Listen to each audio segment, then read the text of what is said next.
It happened in New Jersey, and it happened fast. Morocco walked into their World Cup opener against five-time world champions Brazil, and instead of sitting back and hoping to survive, they matched them. Ismail Saibari, the new Bayern Munich signing, put Morocco ahead early. Brazil responded through Vinicius Jr., and the game settled into a 1-1 draw. But the result was almost secondary to what happened in the middle of the pitch. An 18-year-old wearing the number 6 shirt for Morocco spent 90 minutes controlling that midfield against one of the most talented squads in the tournament. 87 touches, 60 completed passes out of 66 attempts, 91% passing accuracy, 4 tackles, a clearance, 6 recoveries, 5 interceptions, 9 duels won. And not dribbled past not once in 90 minutes against Brazil. That player is Ayoub Bouadi, and he plays his club football for Lille. Right now, he is one of the most heavily linked midfield targets in European football, and Arsenal are one of the clubs in that conversation. Here is what was at risk for every club watching that match, including Arsenal. Buadi was already on the radar before kickoff. Reports before the World Cup already had Arsenal in direct contact with his camp, and Lille were already aware that interest was building. But a performance like that on a stage like that against a team like Brazil does something specific to a transfer market. It accelerates everything. Before this game, the conversation around Buadi was already moving. Lille was said to value him at around £70 million. After a performance where he looked, in the words used to describe it, like a 28-year-old playing among teenagers, that valuation does not go down, it goes up.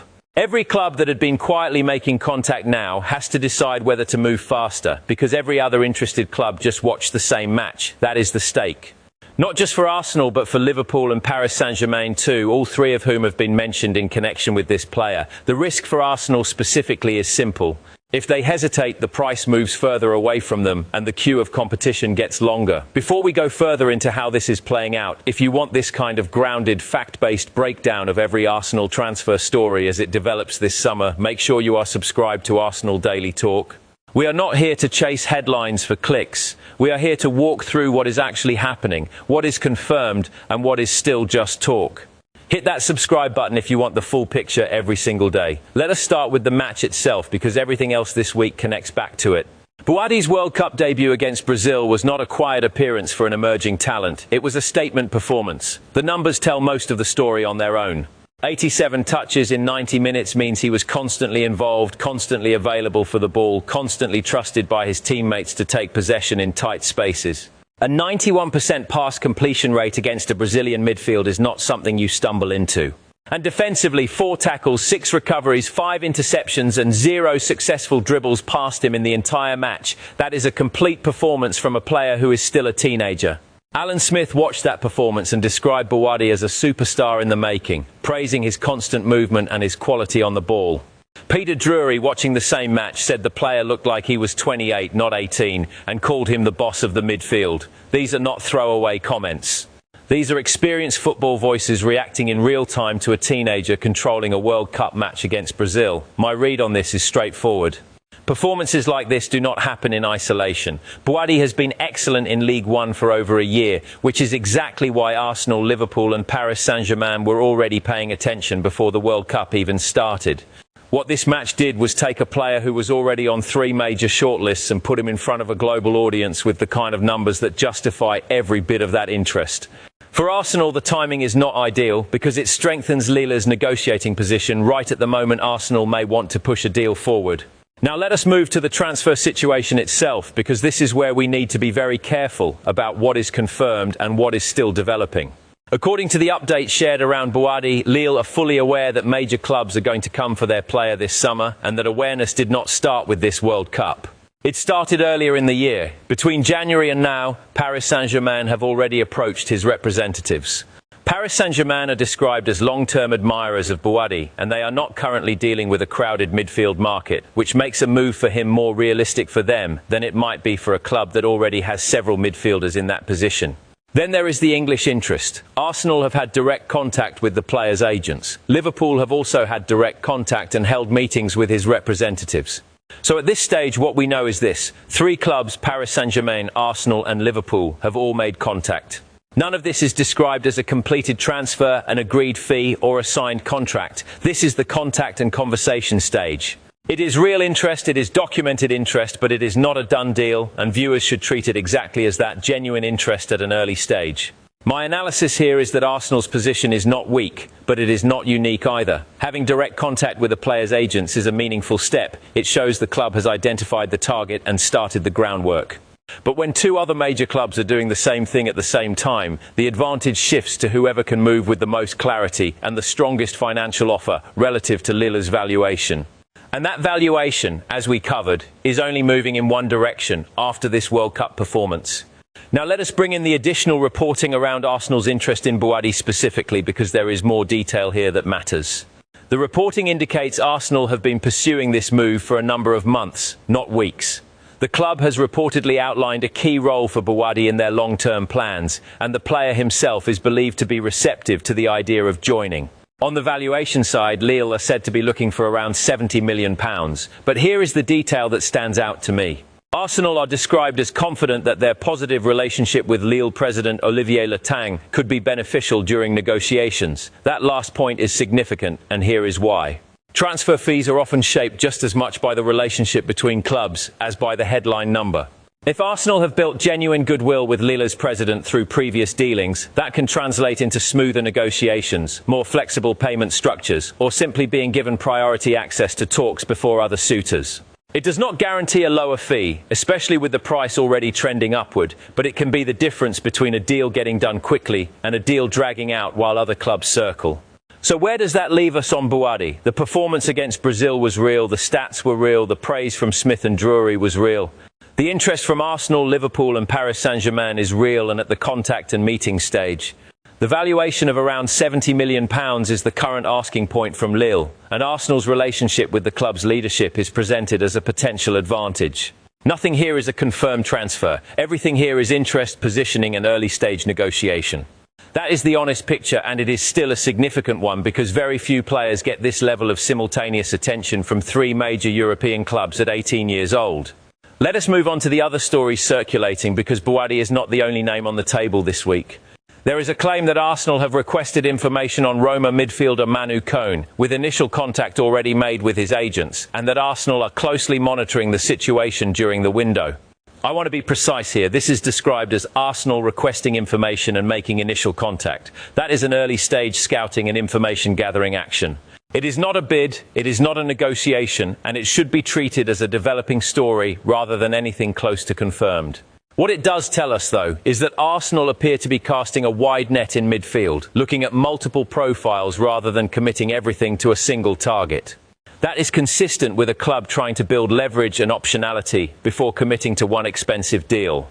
Next, there is reporting suggesting that signing winger Kristos Tzolis will not affect Arsenal's pursuit of other targets, with Morgan Rogers and Bradley Barcola both mentioned as continued targets. The framing here presents this as part of what could be another strong transfer window for the club following a successful summer last year.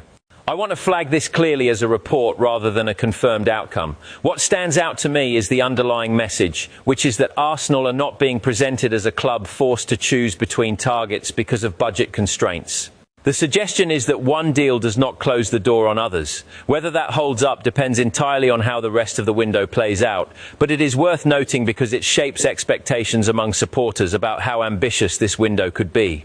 Then we have the story on Arda Güler. The reporting here is that Real Madrid have no intention of selling Güler this summer. Spanish reports are said to claim that both the club's sporting director and president view the Turkish midfielder as a key part of their long-term project, and that Real Madrid are prepared to reject offers of up to £100 million.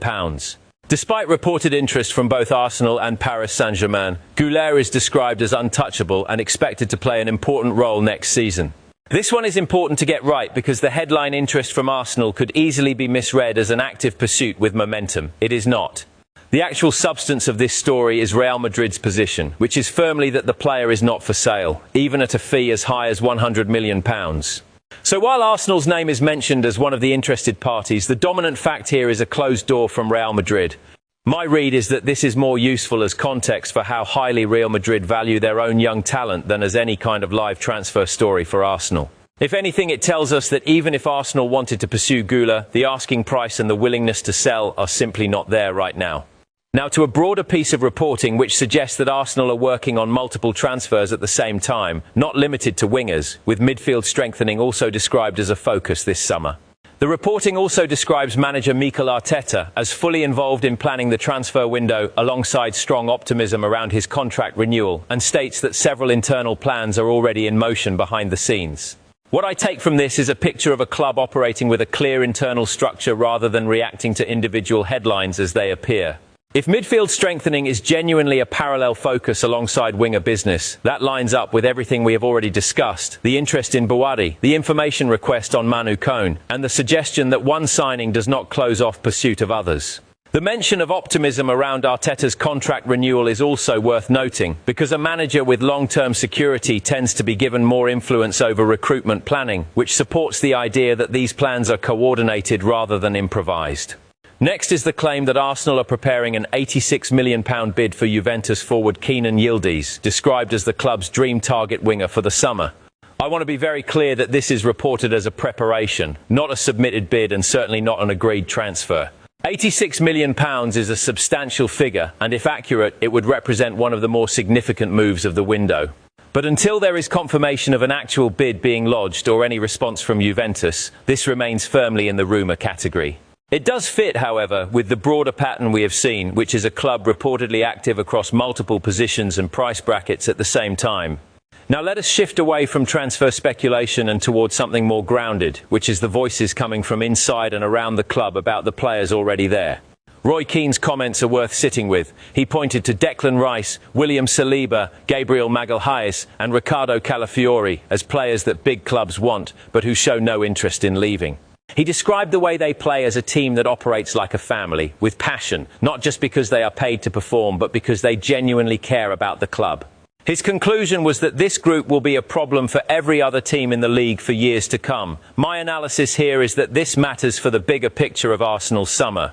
A club that is being linked with major incoming names like Bouadi, Manu Koné, Yildiz and others is also, according to this commentary, a club whose core spine is settled and committed.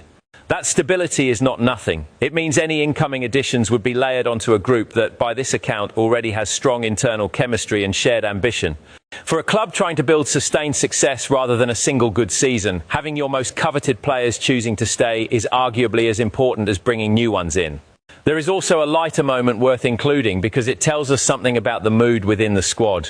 Viktor Gyökeres was asked which Arsenal teammate he would bring into the Sweden squad, and he picked Calafiori, joking that since Calafiori will not be playing in the World Cup, he might as well come and play for Sweden instead.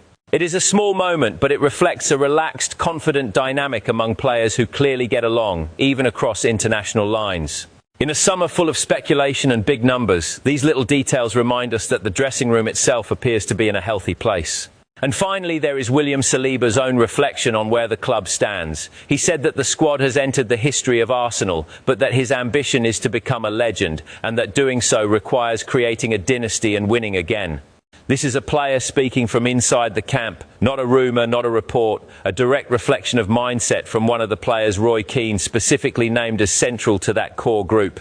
Bringing all of this together, here is the overall picture as it stands right now. Buadi's World Cup performance against Brazil was outstanding by any measure, and it has only intensified interest from Arsenal, Liverpool and Paris Saint-Germain, all of whom are already in contact with his representatives, with Lille valuing him at around £70 million, and Arsenal reportedly leaning on a strong relationship with the club's president.